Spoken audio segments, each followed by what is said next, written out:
Մեծարգո պարոն վարչապետ, նախընթաց ժամանակահատվածում դուք բալանսավորված դիվանագիտական կարևոր շրջագայություն ունեցաք Մոսկվա, ապա Նյու Յորք, ապա Ստրասբուրգ։ Մոսկվայում ատոմային ֆորումի շրջանակներում անձնական հանդիպում ունեցաք Ռուսաստանի Դաշնության նախագահի հետ, դատելով մուտքի խոսքերից և երկու պետությունների պաշտոնական հաղորդագրություններից այդ շփումները առնվազն ջերմ և բարեկամական մթնոլորտում անցան, ապա Նյու Յորք ՄԱԿ-ի գլխավոր ասամբլեայում հնչեց ձեր փայլուն ելույթը, որ արտացոլում էր Հայաստանի Հանրապետության ռազմավարական շահերի հստակ արտահայտումը, մի շարք շփումներ Նյու Յորքում, այդ թվում ՄԱԿ-ի գլխավոր քարտուղար Անտոնիո Գուտերեշի հետ, զուգահեռ արտաքին գործերի նախարար Արադ Միրզոյանի բազմաթիվ այլ շփումներ, ապա մեկնում Ստրասբուրգ, հանդիպումներ ԵԽԽՎ բարձրաստիճան և Եվրոպայի խորհրդի բարձրաստիճան շատ պաշտոնյաների հետ, ելույթ ԵԽԽՎ-ում, հարցերին պատասխանների հնչեցում, որոնք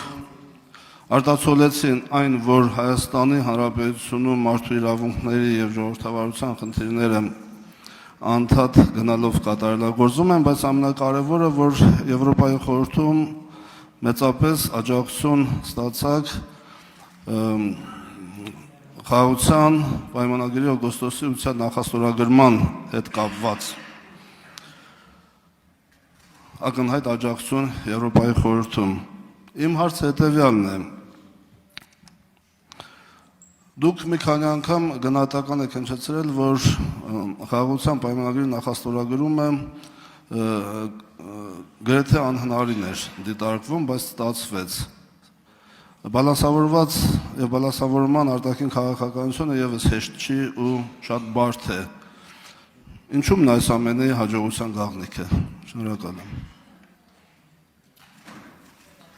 Հաջողության գաղտնիքի մասին կխոսի Հայաստանի Հանրապետության վարչապետ Նիկոլ Փաշինյանը, համեցեք պարոն վարչապետ։ Շնորհակալ եմ պարոն Թորոսյան հարցի համար, իրականում գիտեք ձեր հարցը շատ կարևոր է, հետևյալ տրամաբանությամբ, որովհետև հիմա ես կարդում եմ, նախկինում ես կարդում էի մեր հավասարակշռված և հավասարակշռման արտաքին քաղաքականության վերաբերյալ ներհայաստանյան մեկնաբանությունները և զարմանում, հիմա էլ կարդում եմ միջազգային մեկնաբանությունները և զարմանում։ Հիշում եք այս ամբիոնից մի քանի անգամ ասել եմ, որ պետք չի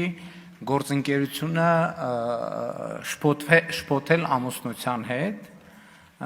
և ընդհակառակը ամուսնությունը շփոթել գործընկերության հետ, և հիմա գիտեք ինչն է, որ ամեն այցից հետո մեկնաբանություններ են հնչում, որոնք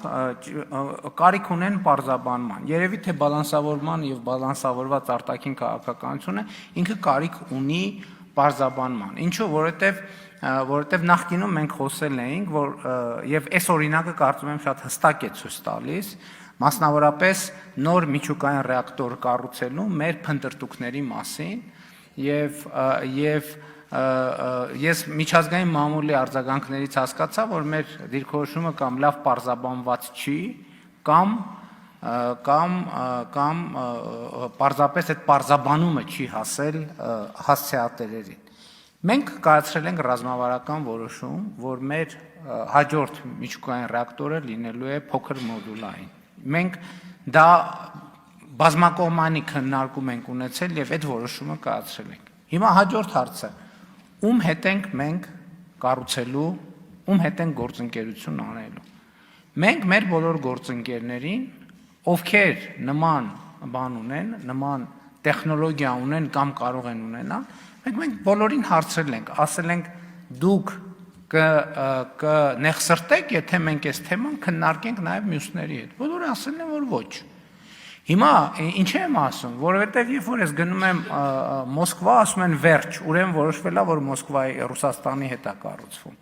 Միացյալ Նահանգների հետ հուշագիր ենք ստորագրում ու նոր գնում Մոսկվա, ասում են բա հուշագիրը ստորագրեցին, ինչի գնացին Մոսկվա։ Գնում ենք Չինաստան, ասում են բա չհասկացանք, հիմա մենք շատ թափանցիկ ասել ենք, որ այս պահին մենք ուզում ենք ստանալ առաջարկներ։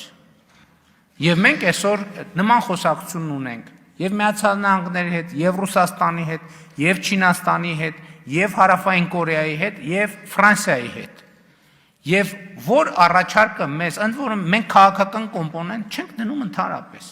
Մենք ասում ենք կոմերցիոն եւ տնտեսական շահավետության առումով մենք պետք է նայենք, որ առաջարկն է մեզ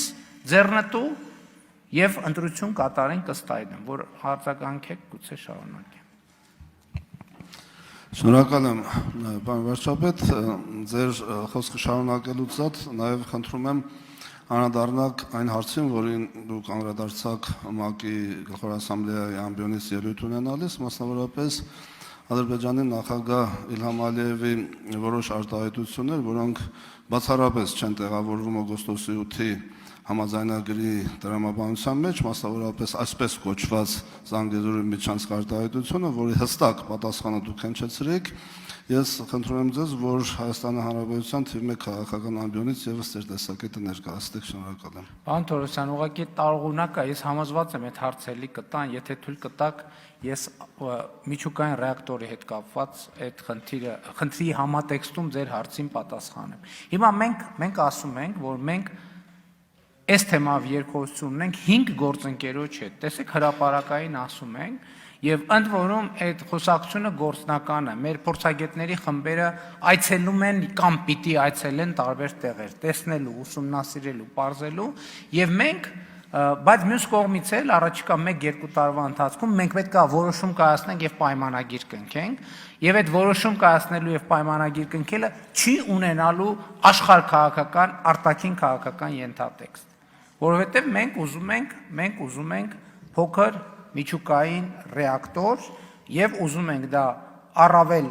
լավ գնով, առավել անվտանգ տեխնոլոգիայով եւ նաեւ իր